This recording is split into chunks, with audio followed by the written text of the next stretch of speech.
if your mission in this life is to help people return to wholeness and to help people come back into that which they lost on this long road trip back home, to help them ultimately remember who they are, then it's very difficult to do that from a place of polarity. It's very difficult to do that from a place of permanent polarity. Because now it actually can be very helpful if you spend time in the polarity, but then come back to the middle.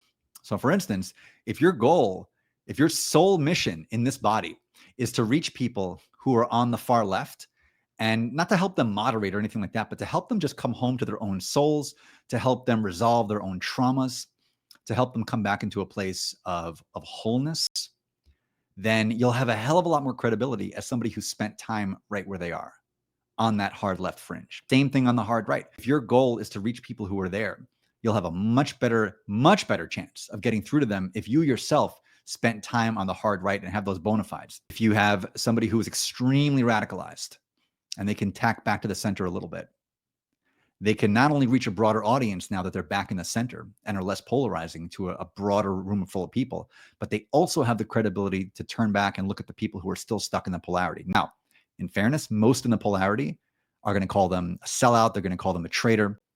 They're not going to want anything to do with them. And that's on both sides. But there will be a few that are looking for something different. And by virtue of you being on that polarity, you're going to have an opportunity to give them that different thing. And that's the beauty of the entire operation.